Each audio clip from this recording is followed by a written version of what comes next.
What up? This is Vinny from the Jersey Shore. You're listening to Sports Rapp Live on Sports Talk 790 AM on iHeartRadio. That's right, Vinny. That's right. That's right. Fist pumps in the air. You know, it's on that country-ish. And we got to get into some baseball because Little Havana was hot this weekend as the Astros head in there looking for their first road series win of the season. And they were very close to doing so, Andrew, but just didn't pull it out. Went to extra innings, but they didn't get it today. No, they did not. They did not. But one guy that gets it and been getting it is your boy who's on the line right now. Why don't you give him a proper introduction? Yeah, this is Paul Sporer, paulsporer.com. You can find him on Twitter at Sporer. He's a huge baseball guy. He's a huge fantasy baseball guy. I want to get him on, talk about some of the things that have been going on this season, get a little fantasy twist on it, too. Come on, Paul. You on the line with us?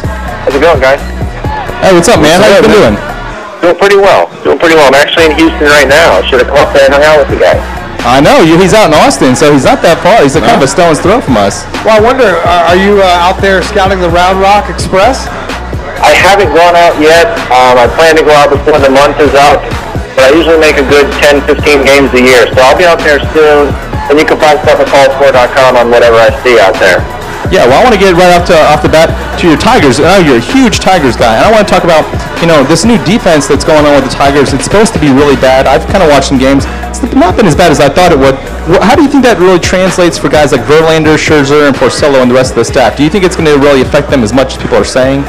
No, I think it was generally overrated. Granted, I am a Tigers fan. Maybe I want it to be overrated.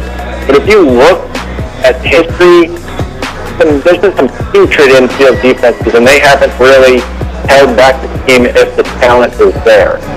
Just last year, the St. Louis Cardinals infield defense was pretty awful. Brian Terrio was just garbage for a spot, always been and always will be, and that didn't keep Jaime Garcia from having a good season. Chris Carpenter eventually turned his season around. I'm sure Adam Wainwright would have had no trouble even if he had pitched. And we saw how well their bullpen played in the playoffs. The simple fact is, it's going to have a bit of an impact, but whether you're talking fantasy or overall baseball, it's just going to change my outlook that much because it's not going to matter that much. All right, well, those guys you're talking about, it's not going to matter that much. What kind of season do you see for Prince Fielder, who your team just got, and Miguel Cabrera in terms of fantasy? Now, Miguel Cabrera was rated #1 by some people as the #1 fantasy player because of his third base eligibility. What kind of season do you see for those two guys, considering they'll be batting right behind each other, in the lineup? I actually had Cabrera first before the third base eligibility, and again, I know it looks like a homer move, but I looked at bankability in the first round with a guy like that, and you can put him down for 330, 35, and 110 every year, and you know he has the capability to do more. He hit 344 last year. He's got 40, 45 home run capability. The RBIs are going to matter on the team, same with the runs scored. But this guy can have an all-world season. Only thing he doesn't do is steal base, and the same goes for Fielder. All right, well, I want to keep it kind of local. We were talking about J.D. Martinez earlier, and I kind of said before the season started that I thought he was going to be the best Astro this season. What do you think about J.D. Martinez in terms of an actual baseball player, and what do you think of him in terms of fantasy? Is he like a legit sleeper? Because I think he can have a pretty good season. I've turned around on him completely. Just watching the 8 or 9 games they played so far, I'm really impressed with what I'm seeing from him. I'd only seen a little bit of him last year. He was about league average. Obviously, they don't have a ton going on there. He could be a diamond in the rough, especially fantasy-wise. Let's face it, right now the Astros are forgotten. Basically, it's Bud Norris, and that's about it when you're talking about fantasy options. J.D. Martinez needs to be owned in every league format. He's going to be in the middle of that lineup. He's going to hit for some pop. He's going to drive in the runs that they're not going to have a ton of runs. That's the simple fact right now. But he's going to drive in the majority of the ones that they do score, and he's going to score a handful of runs, and he costs next to nothing. Obviously, most drafts are already done, but he's out on waiver wires right now, so he's completely free. I like this player. He's a good little player, kind of your 20 home run, 75, 80 RBI guy. Batting average is key. If he can really hit 300 legitimately, there's a diamond in the rough right there. Hey, Paul, this is Adam here at Sports Rapp Live. I want to ask you, what do you think about Altuve and his production? Because Jimmy Deshays today on the broadcast made a joke. He says, you know that Altuve's not going to strike out in this position. What do you think about him and his prospects this season? he's a great contact hitter, and what he offers is potential for batting average. He doesn't strike out. He puts the ball in play. He's going to slap it around. He's got some speed. We got to make sure that he's making better decisions on the base pass. I think he was only 70% last year. That's not the break-even rate. The fact of the matter is, given that Houston isn't going to be very good, they might as well just send him every time he's on. He's 22 years old. He can hit 300, 310. Again, scoring runs, he's not going to score 100 because nobody on that team is. He can score 80. He can drive in 84 runs. It's going to be the speed and the batting average for him. He's another guy I do like. He was being picked up a lot. He's going to still have some struggles, though. He skipped AAA. He's only 22 years old. He's going to go through some lows. But by and large, I like him as a long-term prospect. All right, Paul, I want to talk about some of these early season failures that have been going on for all these closers in different bullpens. Specifically, I want to talk about the Giants bullpen, with the news yesterday coming out that Brian Wilson's probably going to be out for the season. What's your take on their bullpen? Who's the next guy up? Because I've seen, I've seen mixed reports as to who's going to be the next guy up. And what's your take overall on all these different closers kind of going through these early season struggles? It's been rough this year. Usually, there's the mantra out there, don't pay for saves, they'll come into the league. But generally, there's a core of guys that you can trust. That wasn't the case this year. It was basically Mariano that you can trust, maybe Papelbon. I don't like the guy, so I don't try to trust him at all. We're seeing guys fall down left and right. Brian Wilson was scary from the jump. Now he was Sergio Romo. He's the best guy. But they might not want to put him in the closer's role because the closer's role ends up pigeonholing a player into that ninth inning, 3 runs and above. They start saving him. Romo's their best pitcher, or their best reliever. They should want to have him, whether he gets turned on in the 7th inning, 8th inning, doesn't matter. So ideally, you wouldn't want him to go into the closer's role from a Giants standpoint if you're a Giants fan. But if you're a fantasy player, you would love to see Romo get that role because I think he would take it and hold on to it the rest of the year. They do have plenty of other candidates, though. Jeremy Aftel, I think he's done it a bit in the past. He's left-handed. There's a bit of a stigma against that. Santiago Casilla, Clay Hensley, they both have a bit of experience. Even Javier Lopez, they've got options. But the front runner right now, as far as I can tell, is Sergio Romo. All right, the next guy I want to touch on that Giants team is Tim Lincecum. I really want your in-depth take on this guy because, Adam and I talked about this on our last show, how his fastball is sitting about 90 miles per hour. He's gotten shelled in his first 2 outings. He had the worst ERA, I think, in the NL with 12.9 something. He just doesn't look right, Paul. What's your in-depth take? Because I know you do, you give out your little fantasy baseball, your whole pitcher guide every season, and I want to know what your take is on this guy because he just doesn't look right now. I was actually pleased with what happened last year in terms of his velocity going back up.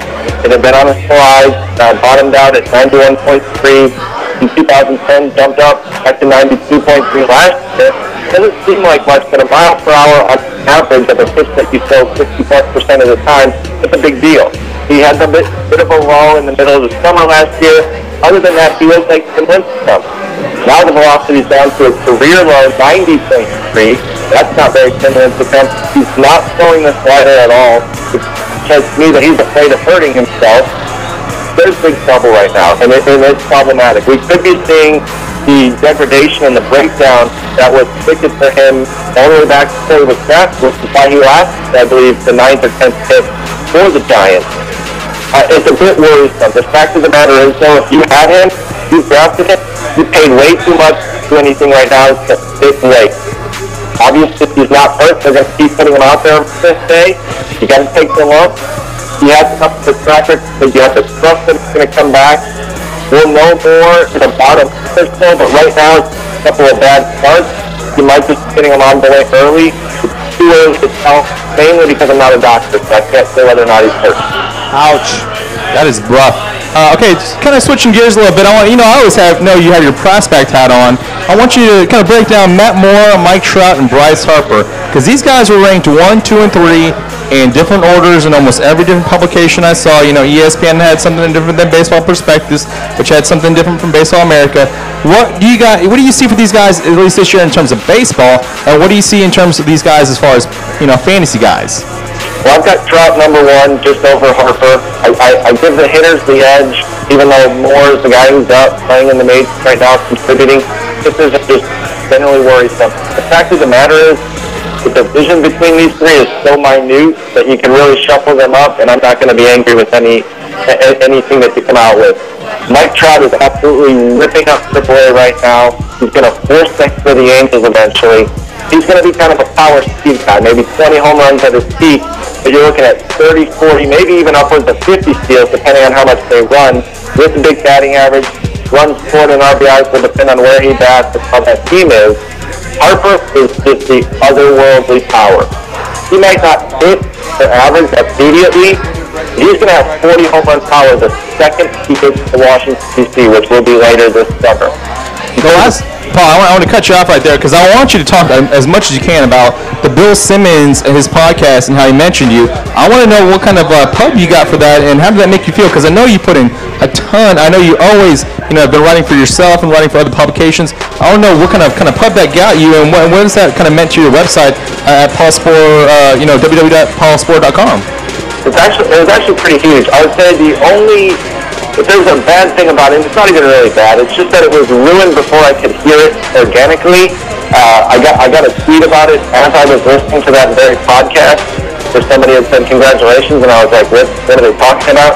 So I found that out a little bit before I got to the park, but it was amazing. I actually found out a few years ago that he was reading it through another guy in his league, and I was like, wow, that's great, I'm not going to go out to him and say, hey, what do you think of it?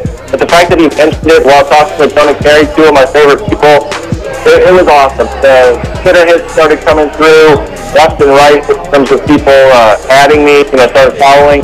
And then the website has been getting hits consistently ever since. So it's just one slight name drop. It's not like he even mentioned the site. You mentioned the guy passing. That's how powerful that dude is. Blew up my site, blew up my Twitter feed. It could have been better. It was excellent. Before you get off right here with this segment, I want you to let people know what kind of things they can expect in your website, because I know I've been there. I saw your different projections you had. You actually had some pretty insightful projections. I actually looked at your projections and thought, man, mine are way up. Yours are probably more right on with what's going to happen. But I wanted you to kind of let people know what they can expect if they go to your website at www.paulsporer.com. All year you're going to find a lot of pitching-heavy analysis. I've got no problem covering the entire gamut in terms of, if you want to come on Twitter and ask me questions about hitters and trades that you might do, my thoughts on them. I've got no problem, delving into hitters, but I have a pitcher focus. The most recent article I put up was analyzing Josh Johnson's second start against Roy Halladay. Just went through a bunch of stats about what I've seen, what we're kind of looking at with him, what we can expect going forward. A lot of it's going to be pitcher breakdown. There's a segment that I do, a column that I do weekly. It's called Trolling the Wire. It recommends the best, widely available starting pitchers that you can use for that upcoming week. That will debut this week. But like I said, just a lot of pitching-heavy analysis. And if you follow me on Twitter, it's going to be just a lot of baseball all year long. Well, Paul, we want to thank you for having you on because we're going to try and keep you as our resident fantasy genius, in step with me. But I know you do way much more work than I probably do. But, we always want to keep you on that we can keep you handy and always know what's going on with the baseball and the fantasy angle as well. I really appreciate it, guys. Thanks for having me on. You're welcome, man. Thanks, Paul. And follow him on Twitter at Sporer. Oh, yeah. You can find him on mine. I'm always tweeting him out. Absolutely. Well, right now we got some breaking news coming down. Breaking news, ladies and gentlemen. Wow, sorry to cut your guest short there, Andrew, but I know you're dying to hear this. It's now official. The match with the Houston Dynamo and the Chicago Fire has been called as a draw, a 1-1 draw after another rain delay. So I know it's Shout Out Sundays here on Sports Rap Live. Shout out to soccer's sixth man today, Rain. That's right. Yeah. That's right. Thank you very much, soccer sixth man, Rain. And thank you to Houston's top DWI lawyer, Gary Trichter. I'm going to tell you guys right now, if you decide you're going to have a drink, it's out there. Hey, it's your birthday. You're having a good time. Make sure you guys have a non-designated driver, a non-drinking designated driver, or take a cab or a limo, or if you have to, go pass out in the Junction RV. Or if there's some kind of hot air balloon, just jump on that thing. Never mind. I don't want them dropping on somebody. Because if you do decide to drink, I'm going to tell you right now, do not have any open containers of alcohol in your car. Follow the traffic laws religiously. Do not give an officer a reason to stop you. If you do get stopped, do not answer any questions about drinking because the officer is not going to believe you anyhow. Be polite, ask for your lawyer before doing any tests or answering any questions, and continue being polite and asking for your lawyer, even if the officer says you can't have one. Remember, you're most likely going to be on video, just like we are here every Thursday and Sunday night on Sports Rap Live. And what you say and what you do can be recorded. Let me tell you a little bit about what a DWI is going to cost you. Bottom line, I don't want to go through everything. It's going to cost you over $10,000 in fines and fees, including your insurance going up for the next couple years. So if you want to save yourself the money, the headache, and the hangover, put Gary Trichter's number into your cell phone right now. That's 713-524-1010,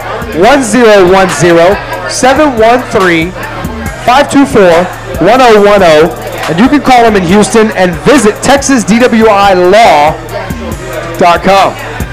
All right, well, hey, let's keep it on the diamond. We'll be keeping our eye on the diamond, talking a little bit about fantasy baseball, but I want to talk about the reality and the history of baseball and a certain pioneer in the baseball world, Mr. Bob Watson, and his son, K-Dub, the real _ K-Dub on Twitter, is joining us right now. Hey, how y'all doing? Doing great, doing great. Awesome, man. Well, hey, we've been trying to link up now for a while. Right? I think you know a little bit about the show. Absolutely. We talk about sports. Yep. We talk about sounds. Absolutely. We talk about sneakers. Absolutely. And tonight I want to talk about stories. Right. I want to get a few stories from you. Of course, your dad being a legend in the game. You growing up in baseball. Tell us a little bit about your experience. And then I want you to transition into your memories, your fondest memories of the Astrodome, which has now succumbed to mildew and torn up AstroTurf, from what I understand. Very, very unfortunate the way the dome has kind of been let, go into disarray. But I certainly had a lot of great memories. Growing up in baseball, especially here in Houston during the 70s and the 80s, it was a different time, and a lot of the personalities. I was a youngster, so my vision of J.R. Richard and Jose Cruz and of these fellas was almost like my dad never allowed me to look at people outside of them being people. So one of the things that I was fortunate of, I had a chance to deal with athletes, as regular individuals, as people, right? Just as people, like your dad. just like my dad. He didn't give me the leeway to, be a fan, so to speak, because it was always a matter of respecting what grown men are doing in the locker room. These men are at work. On their job. Yes. So I had a really clear understanding of that at a very young age. My first job was working in a clubhouse, shining shoes, washing uniforms, making the spread after the game. You know what I mean? Wow. Not a glamorous or This was all in the dome. Right. This was at the dome, Yep. and then when my dad got traded to the Yankees. Did the same thing. He got traded to the Braves. I did the same thing. And then after he retired, he became Tony La Russa's bench coach with the A's in the late 80s. What was that like? Oh, that was, wow. I actually, let me ask you this right off the bat. Just to the eyes, beholder, did this look like a brand new style of baseball with the guys that were coming up with the A's? Absolutely. Yeah. And what really made it unique was that at that time, the A's were really playing National League baseball in the American League. There was a lot of speed, a lot of situational hitting. Ricky Run. You had Ricky, you had Dave Henderson, you had Connie Lansford, the ultimate contact hitter, strapping at third base. I mean, you had you had the Bash brothers. It was like there was a real hybrid, level of baseball that was, and it just separated them at that time. And it was probably just like I say, luck of the draw that they lost to the Dodgers, in the World Series. The Kirk Gibson home run deal. But they were really, head and shoulders as far as talent-wise and their level of play. Your respect for La Russa, where does that fall on a scale of 1 to 10 as far as a baseball man and the person that you saw kind of behind the curtain? Oh, Tony La Russa, great man. Great man. Like I say, he allowed me to work in the clubhouse, you know, as a 15, 16-year-old.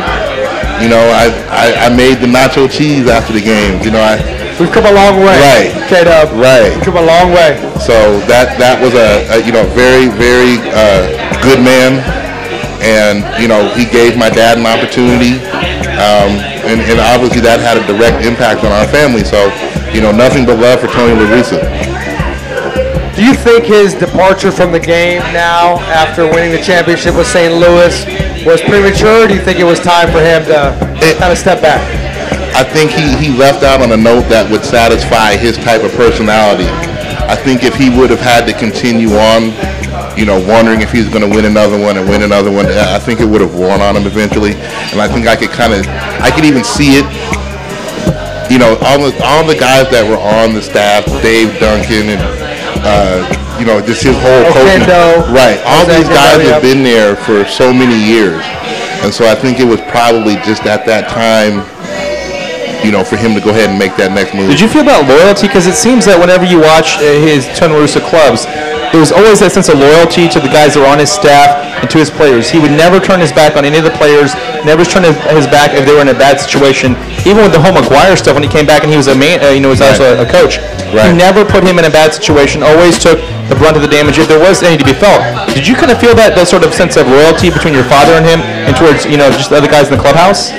Well, you know, I could definitely say that, you know, what Tony La Russa respected about, I think, everybody that he ever had work for him, was that he had a certain level of expectations for how he expected people to deal with him. And as long as you do your job and you do what you're supposed to do, you know, you're going to have a home here. And so I think a lot of people, players, coaches, staff, and that's something that you can lean on. They could actually put their socks in the top drawer. Right. Because they were going to be there for a while. Right. Yeah. All right, now we're coming up on the break. We're kind of on a crazy schedule like the NBA this year. But I want you to talk a little bit about the project you're working on with your dad, the documentary, and then a little bit about your own music. Okay, great. Well, my dad's, you know, with him retiring, I just wanted to take an opportunity to put a project together that would kind of capture his career. Because I think he's probably been one of those kind of people that's flown under the radar. And I had an opportunity to have a sit down with Chuck D from Public Enemy. Wow. And awesome. He, you know, we were just talking back and forth, and, you know, just him sharing some stories with me about his feelings about my dad. And, you know, to hear Chuck D say, you know, your dad is one of my heroes. But I don't think a lot of people have the same level of understanding that I do about what he's done for the game. And I said, well, geez, maybe that's something we could look into in terms of maybe doing it ourselves. And then I saw a special on the Temptations and David Ruffin. And I'm working on David Ruffin Jr.'s project. Wow. Full circle. Right. Absolutely. So he said, Keith, if you have a chance to do it yourself, do it. And who's better to do it? Right. Who's going to tell the story better than me? And who's a better voice for it than Chuck D? I think when people find out and you get done with that project, people are going to say, wow, your father is probably one of the most known, unknown guys. Exactly. Great point. Great point. And there's a lot that goes into that.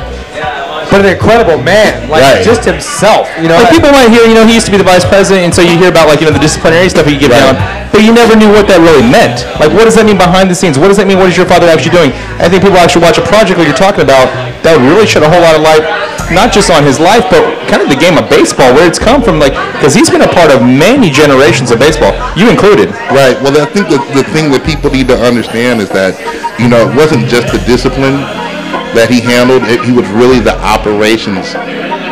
Everything that was going on inside the ballpark, he was in charge of. So everything from where the cameras were set up, you know, whether they were in legal positions, you know, the managers, you know, time, pace of game, you know, anything to do with the actual physical play of the game of baseball, you know, it basically fell at his desk. The general, per se, in battle. Right. He was the front man. Right. He was out in front of it, always making sure that baseball was growing and make sure that baseball was safe. Right. And make sure that baseball was going to prosper in this country. Right. So, all right, I'm gonna have you hang on to this break. We gotta get to a break. But before we do, we gotta bring on Matt. Matt, of course, is the Dynamo announcer who's up there in Chicago. Oh my God! Wondering if they're even gonna get soccer in. Matt, how are you? Hey, very good. It's been a long night, but the game has been called, and thanks for cooperating on your guys' end for sure. Oh, absolutely, absolutely. We were kind of on pins and needles. You know, we wanted to get this game in because it's been a week and a half since we've actually had Dynamo soccer. We've been talking about how the Dynamo are on spring break. Yeah, that's what it seems like. That's a good announcement. Can you bring the music down in the background? Absolutely, absolutely. Well, Matt, you know, there was thunder and lightning. We've been fighting off some of that weather here in Houston that's supposed to get bad overnight, but we've got a very good crowd here at Junction Bar and Grill. So what is the status? Is this game now finished? It's in the books? The game is in the books. It ends a 1-1 tie, so the Dynamo get a point, which is really not the worst result you can have on the road. So each team gets a point. It's a 1-1 draw. There was just too much thunder and lightning in the area to really try to play on without the risk of injury. So it ends as a 1-1 tie. The Dynamo will be back at it next Saturday at Columbus. Okay, all right. So, hey, it's better than taking the loss. Now, Matt, real quick before we go to break, are you excited to get home and get this damn thing going at the BBVA Compass Bank Stadium? I sure am. May 12th, the Dynamo will have a big advantage. 17 of their last 27 games will be at home. So a big advantage, especially in the warm summer months of Houston. And stadium's going to be great. I've been there a few times. It looks fantastic, and the support surely will be there as well. Awesome. Now, were you with the team back in San Jose with the Earthquakes? I wasn't with the team, but I lived there, so I know what they came from, formerly at Spartan Stadium, and what they dealt with there, and a few years at Robertson. So I can appreciate it in some ways, not as much as the people that have been with the Dynamo since 06. Awesome, awesome. Well, hey, we appreciate you checking in, and you guys make sure you check out Matt on the broadcast on Saturday when the Dynamo take on the Columbus Crew. There you go, in Columbus, of course, until we get back here in May for the Dynamo home opener. All right, Matt, well, be safe out there, man, and take shelter if you have to. Don't be going up in the Sears Tower, please. Definitely.